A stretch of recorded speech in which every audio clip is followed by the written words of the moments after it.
Boa noite, tudo bem? Sejam bem-vindos. A nossa aula hoje é de aspectos antropológicos e a gente vai fazer a revisão da prova. Antes, deixa eu dar uns recadinhos. Não deixem para fazer a avaliação na última hora. Vocês têm uma semana, né? Alguns de vocês já entraram, já fizeram a avaliação de língua portuguesa, de literatura infantil, né? A de aspectos antropológicos segue o mesmo sistema. Alguns se confundiram numa questão, né?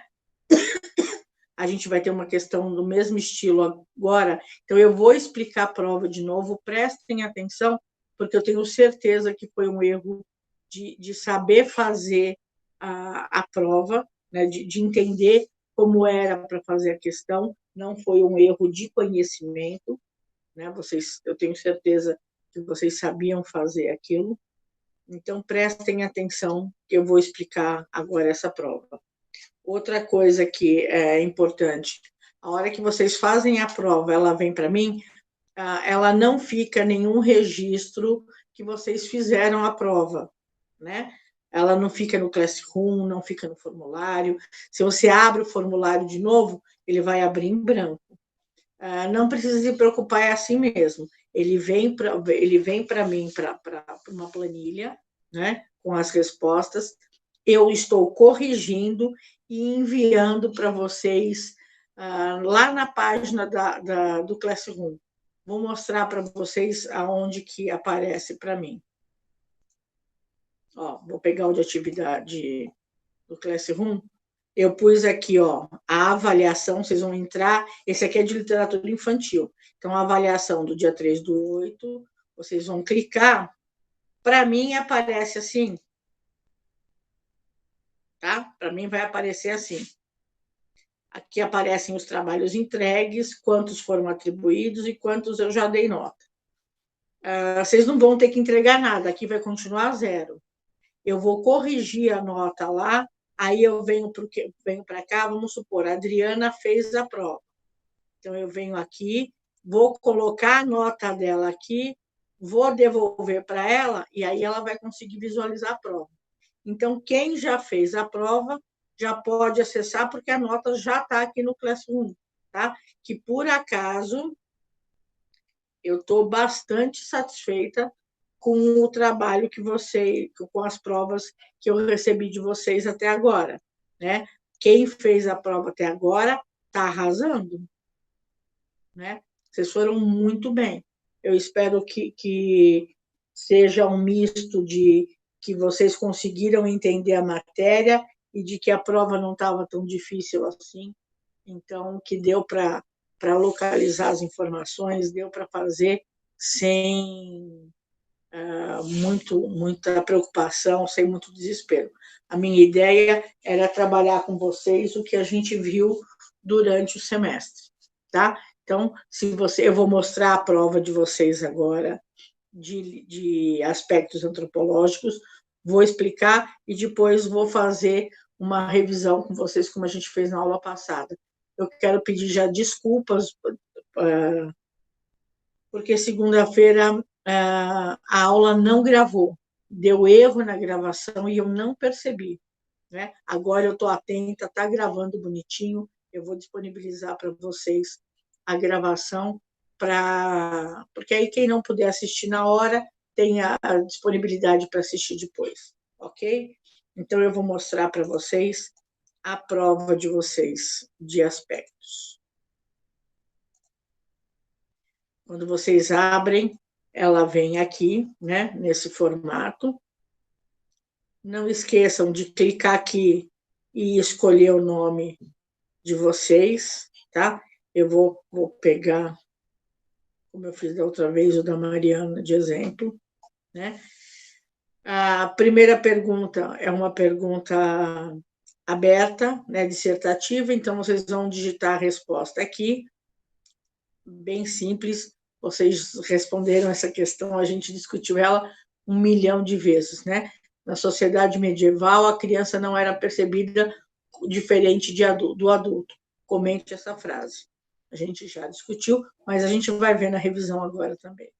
Esse aqui foi a atividade que alguns erraram, né? Foi esse modelo de atividade que alguns erraram. Vou explicar para vocês. A gente tem linha aqui, né? As linhas aqui as colunas.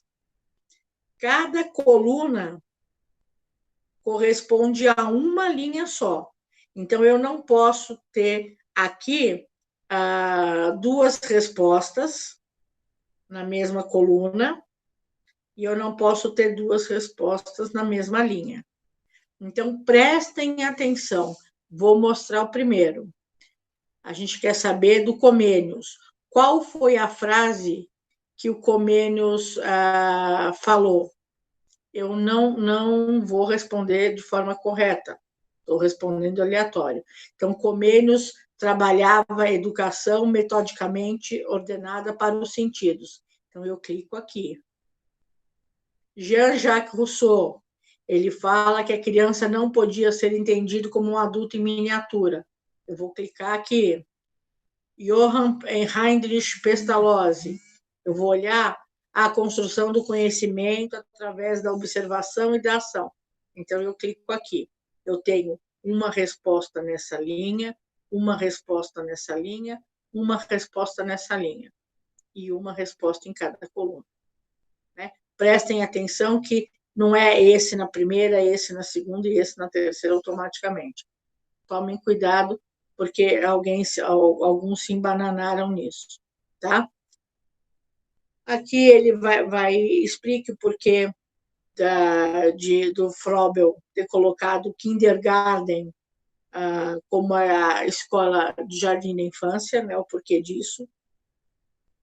Aqui também fala dos precursores da educação. Vocês vão escolher uma dessas alternativas. Quem que defendia a concepção? Aqui, vocês vão escolher um.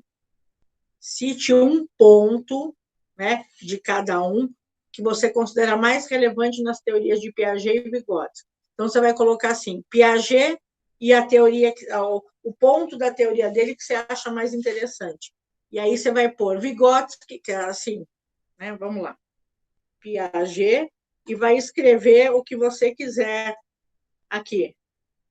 Dá Enter, escreve Vygotsky, escreve aqui o que vocês acharam, ok? Uma teoria simples, fácil, rapidinho. Aí aqui ele vai falar, tem uma frase, vocês vão dizer se ela é verdadeira ou falsa. Outra atividade igual àquela lá anterior. Aqui é um pouquinho, é o mesmo processo, mas é um pouco diferente. Aqui eu tenho 6 funções de creche. 3 correspondem a funções da creche quando ela era vista como creche assistencialista. E 3 quando eram creches educacionais. Então, eu vou olhar aqui. A função de tirar a criança da rua era da creche assistencialista ou da educacional? A assistencialista. Eu clico aqui. Desenvolver o aspecto cognitivo é da creche educacional ou assistencialista? Educacional, eu clico aqui. Ajudar a formar. Então, aqui nessa questão, eu vou ter mais de uma resposta em cada linha. Na coluna, continuo uma. Vou mostrar uma diferença para vocês. Quando é quadradinho, tá vendo aqui? A opção é quadradinho, é uma resposta por linha e uma por coluna. Quando a resposta aqui é bolinha, eu posso ter mais de uma opção. Tá entendido? Então, aqui, eu vou colocar aqui a creche assistencialista, né? Eu vou escolher e vou marcar aqui. Tá certo? Deu para entender? Aí, aqui, outro verdadeiro e falso. Aqui, de completar a lacuna. Vocês vão olhar, tem esse texto aqui, exatamente igual na apostila. Vocês vão procurar qual é qual é a palavra que encaixa em cada uma dessas e escolher a alternativa correta. Aqui é a mesma coisa. Vocês vão marcar o que é cultura de massa, o que é cultura popular, o que é cultura erudita. Escolheu, clicou. Escolheu, clicou. Ok? Tá claro? Então tá joia. E clique em enviar. Clicou em enviar, para vocês vai vir só isso aqui, ó. Não vai aparecer no Google Class, né? Se eu clicar de novo para enviar aqui, ó, outra resposta, ele vem em branco de novo, ó. Tá certo? Não está errado, não. É assim mesmo. É só seguir, ok? Então, vamos lá para o começo da nossa revisão. Se alguém tiver alguma dúvida, pode me ligar e perguntar que eu vou explicando, ok? Pode mandar o zap que eu explico para vocês. Então, vamos lá. A gente começa falando da antiguidade, que não existia estudos sobre a educação infantil, né? A criança era corrigida e punida para seguir os padrões impostos pela sociedade, né? Na educação grega, as crianças eram consideradas como seres com tendências selvagens. Por que elas eram consideradas como selvagens? Porque, como elas eram pequenas e não tinham uma educação específica, ninguém se preocupava em ensiná-las, elas não seguiam os padrões ditados pela sociedade. Então, elas eram consideradas selvagens. Aí eles diziam que elas tinham que ser punidas e dominadas para poder seguir. Óbvio, a hora que elas eram ensinadas, só que eram ensinadas através de castigo, de punição, aí elas se adequavam aos padrões da sociedade, né? O que era uma covardia, porque exigiam uma coisa que não tinham dado para elas. Exigiam que elas seguissem regras que não eram ensinadas. E aí, no período medieval, elas eram consideradas como a natureza pecadora do homem, porque elas ainda não tinham a consciência do que elas faziam, do que elas falavam, não tinham o filtro do bom senso. Então, elas falavam qualquer coisa, elas agiam de qualquer maneira, porque elas não viam a maldade nos atos. E aí eles consideravam a criança, porque era uma sociedade extremamente puritana.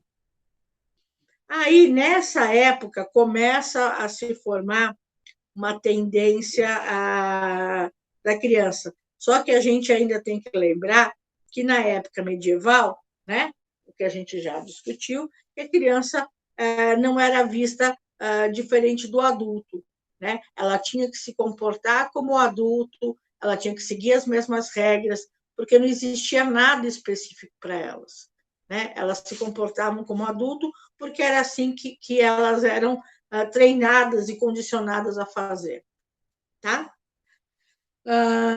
Aí, com o movimento da igreja, né, com a reforma da igreja, a igreja fala assim, não, peraí, essas crianças não podem ficar assim, largadas, elas não podem seguir os costumes dos adultos, né? A mãe é a responsável por educar.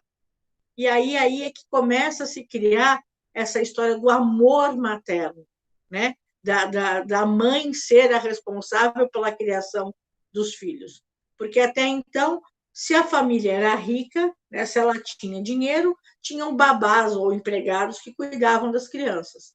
Se ela era pobre, as crianças, assim que tinha condições, ela começava a seguir a mãe ou o pai para o trabalho para ajudá-los nas funções do trabalho.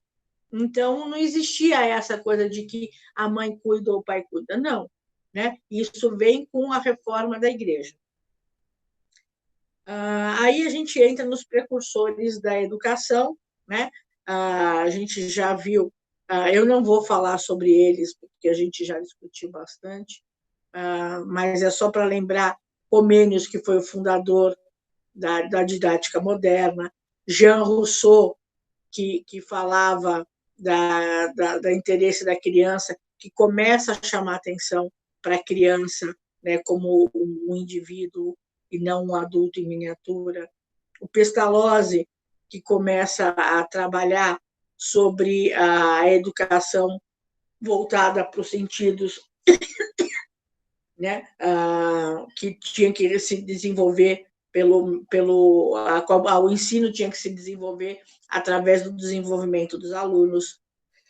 Froebel, que cria o Jardim da Infância, né, porque ele dizia que a criança era como uma planta em fase de desenvolvimento, que ela precisava ser cuidada, regada de maneira especial, para ela poder crescer, florescer e se desenvolver. Então, o nome Jardim da Infância. Tá? O De Crowley, que ele, por ter sido um estudante indisciplinado, ele brigou muito pela teoria de que a escola devia ser centrada no aluno e não no professor, que o foco da educação é o aluno e não o saber do professor, né? O Dewey, ele fala de uma educação progressiva, né? Que a criança ela tinha que ser educada como um todo, você tinha que englobar todos os aspectos da vida da criança, emocional, físico, intelectual, para ela se tornar um ser completo, íntegro e capaz de atuar na sociedade de maneira consciente. A gente vem com a Montessori, que foi a primeira médica, né, italiana, e ela dava ênfase à autoeducação e foi a responsável por começar a ver a criança com necessidades específicas e acomodar o mobiliário e desenvolver uma metodologia didática de brinquedos e de produtos. Ela formulou uma teoria, né, que é o método montessoriano, que hoje ainda é muito difundido, mas ela que começou a trabalhar na adaptação do mobiliário de uma escola normal para uma escola infantil, que tinha que ser com móveis reduzidos, que atendessem às necessidades da criança de maneira confortável, para que ela conseguisse sentar-se direito, como você exige postura de uma criança que senta numa cadeira e não consegue escrever direito porque a mesa bate aqui nela, né? Então, ela foi analisando e viu e trabalhou nesse quesito. O Frenet, que trabalhava muito a liberdade, a autoexpressão, participação em atividades cooperativas, né? Ele vem dele, né? O princípio da ideia da excursão, né? Que todo mundo gosta tanto, como aluno, não há aluno que não goste de participar de excursão, né? Ele que começa, o aluno tinha que sair mais da sala de aula, ele tinha que explorar o ambiente que o cerca para poder aprender. E aí a gente tem os dois dos mais influentes nomes na educação, que é o Piaget, que brigava que ele não desenvolveu o método, ele era um biólogo que se preocupava em observar, e essa observação partiu do desenvolvimento dos seus próprios filhos, e ele percebeu que esse desenvolvimento ele segue assim, normalmente, né? Ele segue uma sequência lógica. Cada idade tem características específicas que devem ser respeitadas, né? Que devem ser observadas, que você não pode, você deve estimular, né? A criança para o que ela pode se tornar, o que ela pode conseguir, e não ficar acomodado ali, mas também não avançar tanto a ponto de que ela não consiga compreender aquilo que você está querendo que ela faça. E o Vygotsky, que é o sócio-construtivismo, o sócio-interacionismo, ele dizia que a criança era moldada, né, pelo ambiente em que ela estava inserida, e isso fazia muita diferença na forma como essa criança se desenvolvia. E a gente tem a famosa teoria da zona proximal dele, que a gente já discutiu, né, que é onde a criança está, né, o que ela consegue fazer sozinha. Então, vamos pegar lá uma criança de 1 ano e 3 meses. Ela consegue andar sozinha, mas ela ainda não consegue correr. Mas se ela tiver a ajuda de alguém, ela vai conseguir correr? Vai. Então, esse espaço entre o que ela faz sozinha e o que ela é capaz de fazer é chamado de zona proximal, que é o que ela é capaz de fazer com um pouco de ajuda. Então, ele estimulava, ele achava que as crianças mais novas deviam conviver com as mais velhas, porque esse processo de ajuda é uma coisa natural e as crianças iam se ajudando e iam se desenvolvendo. Né? Em alguns aspectos, isso acontece mesmo, né? A gente vê, mas também em outros aspectos ela é um pouco dificulta um pouco, porque as atitudes das mais velhas não são as mesmas das mais novas. Então, você precisa saber dosar essa interação, dosar esse envolvimento para que cada um tenha a sua fase respeitada. Então, essa aqui a gente já foi. Aí, a gente vem para a história da educação no Brasil. Né? A gente começa com a história das creches, né? Que começam lá na França, com as escolas de tricotar, que eram instituições que tinham o objetivo de trabalhar com crianças pobres, e as crianças ricas elas já frequentavam algumas escolas, né? As pobres não, as pobres ficavam largadas, então eles começaram a criar escolas para desenvolver mão de obra. Então, vamos lembrar que a gente está falando de um período que a sociedade está deixando de ser rural, né? E ela passa a ser urbana por conta da Revolução Industrial. A gente já discutiu isso, né? Essa Revolução Industrial ela começa a tirar as pessoas do campo, trazer para a cidade, e quando elas vêm para a cidade, elas precisam ter mão de obra especializada, porque os trabalhos são específicos, então eles precisam de crianças que estudem, eles precisam de escolas que ensinem essas crianças a trabalhar para elas poderem ocupar os lugares nas indústrias. Então, eles criam escolas para tirar essas crianças da rua. E no Brasil, ela começa isso muito mais tarde, existia antes, eu já expliquei para vocês, a roda dos expostos, né, a casa dos expostos ou a roda dos expostos, que era onde as mães abandonavam os filhos nas igrejas, né, nas igrejas, nos conventos. A porta ela tinha uma parte giratória que elas deixavam a criança lá, rodavam essa roda, a criança ia para dentro do convento e as mães abandonavam. A gente tem que lembrar que isso, num período de uma sociedade muito moralista, onde uma mulher solteira grávida era um absurdo, né? Onde, apesar da sociedade moralista, ela era uma sociedade também promíscua, existiam muitas relações extraconjugais e que, quando geravam um filho, esse filho era um bastardo e ele não podia viver na sociedade ali, ele também era entregue para adoção.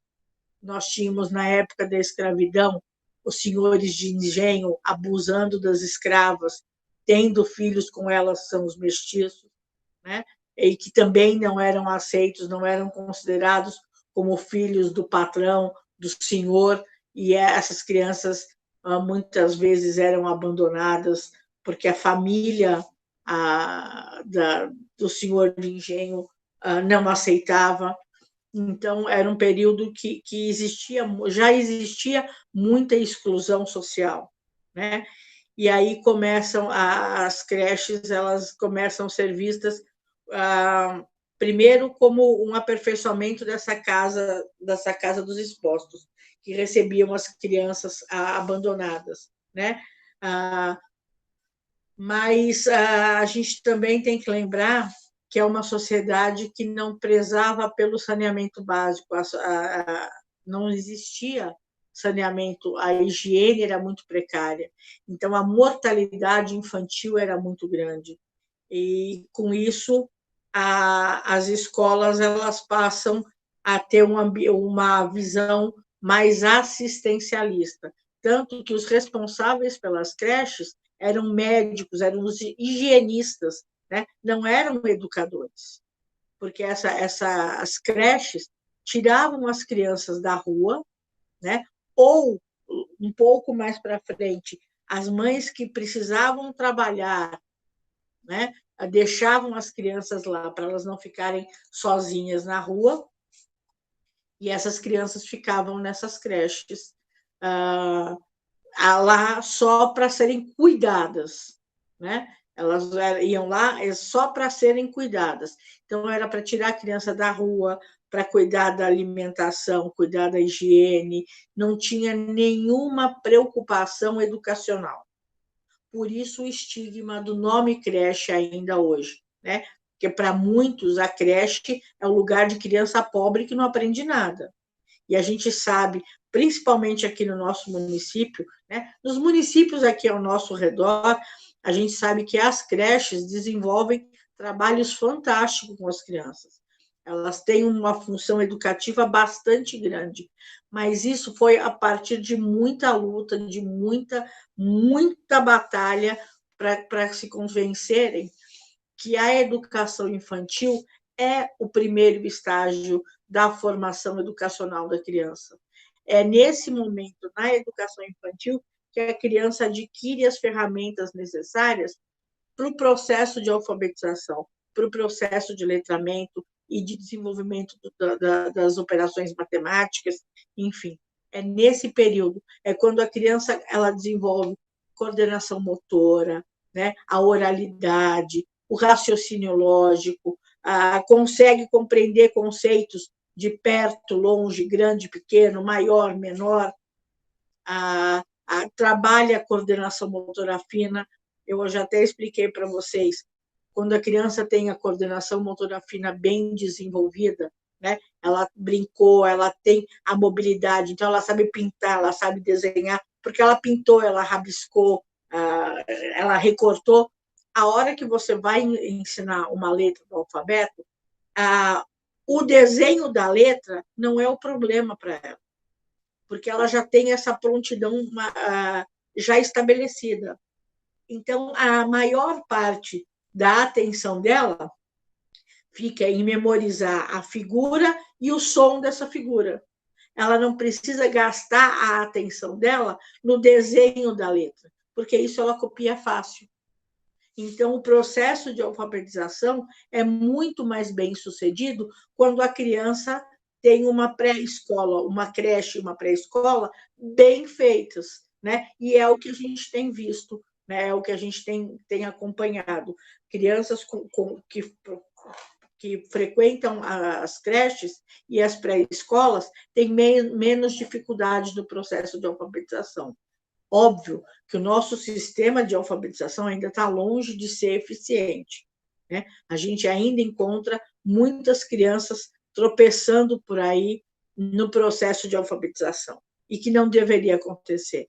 Mas isso por uma infinidade de outras causas, né? Que a gente vai discutir mais para frente. Mas agora o foco, a importância é isso, é diferenciar a creche assistencialista, que era aquela responsável por cuidar da criança, e a creche educacional, que é a creche que desenvolve a parte cognitiva, a parte da inteligência da criança. Ok? Então, a gente já falou da creche e o surgimento do jardim da infância, que vem para o Brasil, era para crianças mais ricas, e depois ele passa a ser trabalhado mais para frente. E aí a gente tem o trabalho da cultura, né? O que é a cultura, qual que é o significado dele na infância. Então, se a gente levar em consideração que Vygotsky disse que o meio interfere no desenvolvimento da criança, a criança é produto do meio em que ela vive. Então, se ela vive numa sociedade, né, mais letrada, mais culta, ela vai ser uma criança que tem uma condição maior de se desenvolver e de ser uma criança culta, né, um adulto culto. Agora, se ela é uma criança que vive num meio onde a educação não importa, que ela não tem hábitos, né, que ela come de qualquer jeito, em qualquer lugar, é difícil de você criar regras para essa criança. Então, aí vem naquele olhar do professor, que eu tanto falo para vocês, que é preciso que o professor conheça o seu aluno, que ele entenda os limites e as capacidades desse aluno, para que é óbvio que ele vai estabelecer regras, que ele precisa dessas regras para conduzir o trabalho, né? Mas não adianta ele querer que a criança obedeça logo de cara, de uma vez, né? Porque se ela, na casa dela, não tem regras para ser cumpridas, ela vai relutar em seguir regras na escola, né? Cabe ao professor mostrar, através do exemplo, né, que as regras precisam ser seguidas. Então, se organizar. Eu não posso pedir para um aluno fazer uma coisa que eu não faço. Então, como que eu brigo com um aluno que, por exemplo, esquece a atividade dele em casa, se eu venho para a aula para dar uma atividade e não trago material? Se eu esqueço que eu tinha que usar guache e não preparei o guache, se eu esqueço que eu precisava pegar a cartolina e eu não peguei a cartolina, né? Então, a criança, ela se mira, ela se espelha no exemplo que o professor dá. Então, um professor organizado, a chance da sala dele ser organizada também é muito maior, né? Ele vai com jeito, com cuidado, ele vai cuidando dessa situação. E é o que a gente viu aqui, né? E a relação entre os adultos e as crianças é que vai formando essa identidade social que a criança traz para a escola, né? A gente tem que lembrar que a criança não é uma página em branco como ela foi considerada durante muito tempo, né? Que a escola que é o lugar onde ela recebe a informação. Não, a criança ela já traz consigo, quando ela vem para a escola, a bagagem cultural da família e do meio onde ela vive. Se você acha que aquela bagagem que ela traz é boa ou é ruim, a história é diferente. Mas ela já tem uma bagagem cultural que não cabe ao professor dizer se é certo ou errado, né? Ela pode não ser certa do ponto de vista, mas onde ela está inserida, aquilo é o certo, né? Cabe a você saber fazer a transição entre essas realidades diferentes sem confrontar com o que você não concorda, né? Porque não é o seu papel falar para o pai que ele está fazendo errado, ok? Depois disso, e aí a gente entra aqui também, antes de a gente passar para o próximo, daquela coisa da herança cultural, né? Que vocês fizeram uma atividade e me possibilitaram conhecer um pouquinho de vocês, de algumas tradições e do jeito de falar da família, de como se relacionam, né? E eu tenho certeza que mesmo aqueles que falaram que não possuem nenhuma tradição significativa, não possuem nada assim, se parar para pensar, tem alguma coisa que faz a diferença que vocês fazem. E se não tem, nunca é tarde para você deixar de construir. E às vezes é um gesto tão simples, uma coisa tão banal, mas que vai fazer diferença, né? Porque é uma coisa afetiva. É bom você ter memórias afetivas, né? É reconfortante você ter isso. E aí a gente entra no que é cultura propriamente dito, que é o conjunto de tradições, crenças e costumes, né, de um determinado grupo social. Então, de repente, o que é a tradição de uma sociedade, por exemplo, no Oriente Médio, né, os países persas, do Líbano, Síria, eles têm muito o hábito de comer com as mãos, né? É falta de educação você não arrotar na mesa, por exemplo, porque o arrotar, quando você acaba de comer, quer dizer que você está satisfeito, que a comida estava bem feita e você está satisfeito com o que você comeu. Para nós, aqui no Brasil, isso é falta de educação. Como você não pega da travessa que está na mesa com a mão, você usa talher. Lá eles usam as mãos. Então, não é que a cultura deles está errada, ela é diferente da nossa. A gente tem que aprender a respeitar. E a gente vive num país que é repleto de misturas, né? Ele é repleto de mistura. A nossa cultura, ela não é estática. A cultura, ela está sempre em movimento, porque o homem está sempre se desenvolvendo. A gente pode ter tradições que são mantidas de geração para geração, né? Felizmente, a gente tem tradições que são mantidas de geração para geração, mas também tem muitas coisas que vão evoluindo, que vão mudando, né? Os gostos musicais, né? que mudam atualmente, vocês vão me desculpar, mas um pouco para pior do que era no meu tempo, porque esses batidões são muito ruins, as letras são muito, muito ruins. Não gosto de jeito nenhum, mas respeito, né? Não é porque eu não gosto, eu não ouço na minha casa, porque não é meu hábito de ouvir. Mas quem gosta é um prato cheio, né? A mesma coisa, comida, ela é tradição. Para uns, fígado é uma delícia. Eu não gosto de jeito nenhum. Mas isso não quer dizer que eu critico quem come. Cada um, do mesmo jeito que eu como alguma coisa que o outro não gosta. É uma questão de gosto. Cultura é bem isso, né? Cada uma tem o seu e cabe a gente saber respeitar. O que está faltando hoje na nossa sociedade é saber respeitar a opinião, o gosto, o direito do outro. Não é porque eu não concordo que a pessoa está errada. Eu posso não concordar. Tem outros que concordam, tem outros que concordam um pouco. É uma questão de opinião. A gente tem que aprender a discordar sem brigar. Eu posso falar, eu não concordo com você, né? Eu devo falar, eu posso me manifestar de forma educada. Eu não preciso ser grossa, eu não preciso ofender ninguém para dizer que eu não concordo com a opinião dele, né? E é isso que faz falta na nossa sociedade atualmente, é essa capacidade de você discordar sem ofender. E a gente tem tanta briga, tanta discussão à toa por uma coisa simples que era só pontos de vistas diferentes, né? E a gente tem aqui a aculturação, que é quando essa cultura, uma cultura acaba absorvendo um pouco da outra. O nosso país é repleto disso, né? Porque a nossa cultura mesmo seria a cultura indígena, que era quem morava aqui. A gente, da nossa cultura brasileira, ela tem um pouquinho da cultura portuguesa, um pouquinho da espanhola, um pouquinho da italiana, um pouquinho da japonesa, um pouco.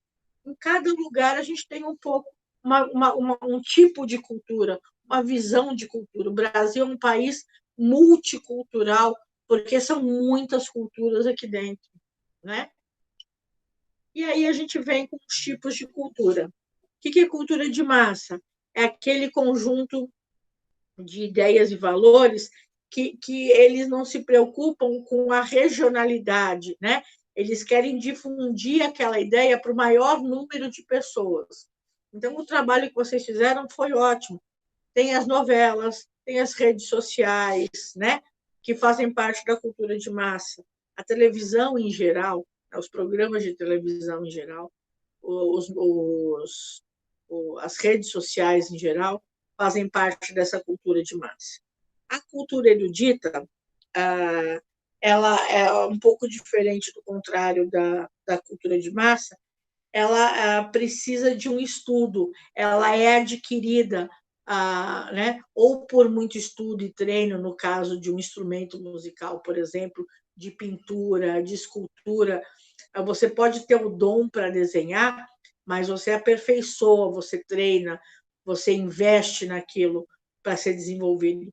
Então, a cultura erudita é uma cultura que é mais refinada, ela é mais específica, ela demanda de tempo, de investimento. Então, é uma cultura mais elitista, uma cultura que menos pessoas têm acesso, né? E a gente, quando pensa em cultura erudita, a gente pensa em orquestras sinfônicas, em peças teatrais muito elaboradas e que a gente tem, são poucas pessoas que têm acesso a espetáculos de balé, né, clássico, aos grandes espetáculos que poucas pessoas conseguem assistir e que os bailarinos têm que se dedicar absurdamente aos treinos para conseguir atingir o nível de excelência que eles apresentam no palco. A cultura popular está relacionada com os saberes e as tradições de um povo, né? Então, foi o que eu falei para vocês, são as festas, o folclore, o artesanato. Aqui a gente tem a congada, como a gente tem em Parintins, né? No Amazonas, a Parintins, ou Bumba Meu Boi, como a gente tem o Marajó, o Carnaval, tá? A cultura material, ela é o patrimônio histórico e cultural formado por elementos que foram construídos pelos seres humanos. Então, normalmente, são elementos arquitetônicos. Igrejas, museus, as bibliotecas, e roupas, né? São a cultura material. E a cultura imaterial, ela é formada por coisas que não são tangíveis, que não são assim, não foram feitas, não é que não foram feitas pelo homem, elas até podem ser, né? Como no caso das comidas, por exemplo, costumes, modo de dançar. Por exemplo, o samba é uma cultura imaterial do Brasil, né? O tango é a cultura imaterial da Argentina, né? Como a comida, o acarajé da Bahia, o nosso tutu aqui de Minas, o pão de queijo, né? São culturas imateriais, porque apesar de elas serem coisas que você pega que são feitas pelo homem, elas são específicas, elas fazem parte da tradição daquele local, tá certo? Então, essa foi a nossa revisão. Eu espero que tenha servido para ajudá-los a entender um pouquinho mais do nosso conteúdo. Qualquer dúvida, eu estou à disposição. Boa prova, façam com atenção, façam com carinho, não deixem acumular, ponham as atividades em dias, porque a gente está na reta final, ok? E muita gente já andou acertando, colocando as atividades em dia, eu queria agradecer, mas é mais um pouquinho de esforço para a gente fechar esse semestre, ok? Um beijo, até segunda-feira. Esse não é aqui.